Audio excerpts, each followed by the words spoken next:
O que será que a Páscoa realmente significa?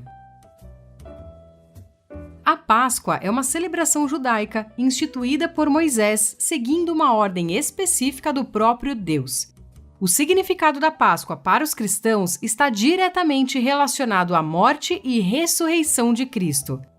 A primeira Páscoa judaica foi realizada no mês de Abide, posteriormente chamado de Nissan, que corresponde ao período entre março e abril do nosso calendário. Seja muito bem-vindo ao canal Desenhando a Bíblia. Muito prazer, meu nome é Patrícia Jacob. Se você quer saber qual é a verdadeira origem e o real significado da Páscoa, fica aqui comigo até o final para você não perder nada e ainda ajudar o canal a crescer, combinado?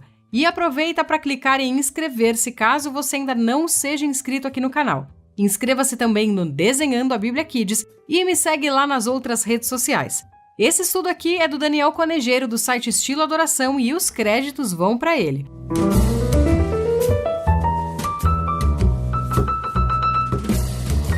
A palavra Páscoa vem do hebraico e significa passar por cima, derivado do verbo que significa saltar ou passar.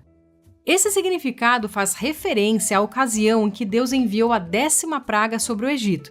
Aqui no canal tem um vídeo completo sobre o significado de cada praga do Egito. Tá bem legal, confere lá. Portanto, quando o juízo de Deus atingiu os egípcios, as casas dos israelitas que estavam marcadas com o sangue do cordeiro que havia sido sacrificado foram poupadas.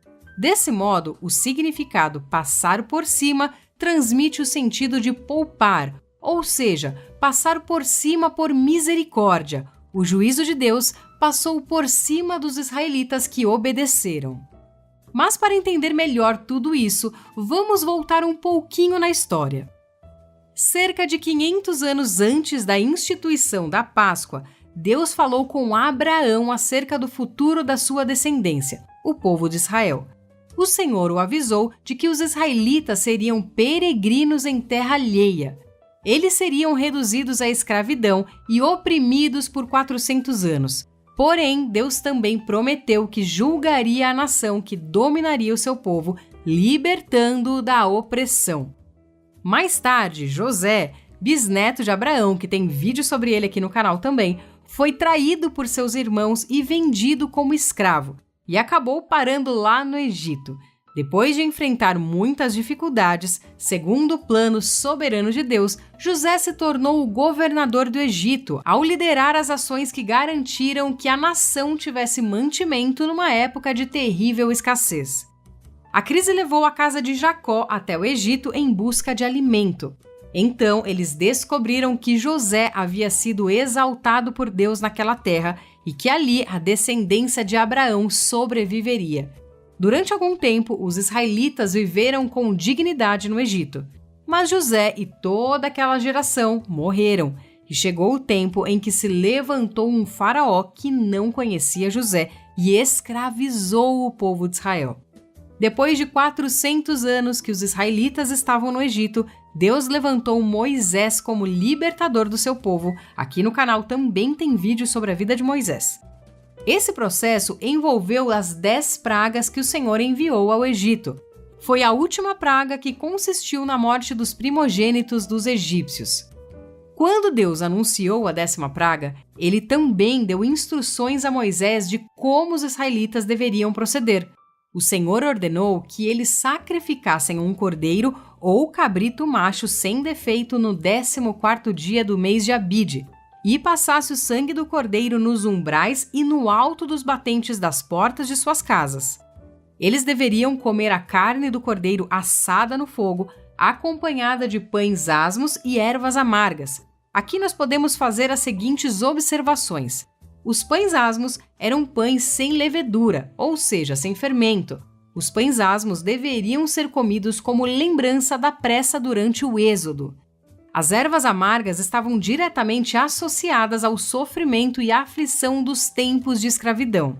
O Senhor também ordenou que eles comessem com pressa, com os lombos cingidos, sandálias nos pés e cajado na mão, pois naquela mesma noite Deus passaria sobre o Egito.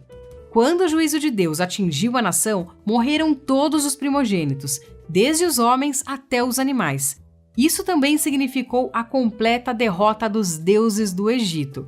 O significado da Páscoa judaica está claramente registrado no livro de Êxodo quando lemos: "E acontecerá que quando vossos filhos vos disserem, que rito é esse? Respondereis: este é o sacrifício da Páscoa ao Senhor, que passou por cima das casas dos filhos de Israel no Egito, quando feriu aos egípcios e livrou as nossas casas. Então o povo se inclinou e adorou."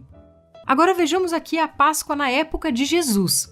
Os evangelhos trazem várias passagens que relatam a celebração da Páscoa durante a vida de Jesus. Nosso Senhor era levado por seus pais a Jerusalém todos os anos para a festa da Páscoa. No Evangelho de João, por exemplo, encontramos pelo menos 4 referências à festa da Páscoa. Nessa época, o cordeiro era sacrificado na área do templo e o seu sangue era lançado por um sacerdote sobre o altar. A refeição pascal podia ser comida em qualquer casa da cidade. Era comum os judeus se reunirem em grupos, assim como o grupo de Jesus e seus discípulos que se reuniu no cenáculo, formando um tipo de unidade familiar. Por ocasião da Páscoa, acredita-se que entre 60 e até 180 mil judeus compareciam a Jerusalém. Obviamente, a maioria deles era formada por judeus da diáspora, ou seja, judeus que viviam fora da Palestina.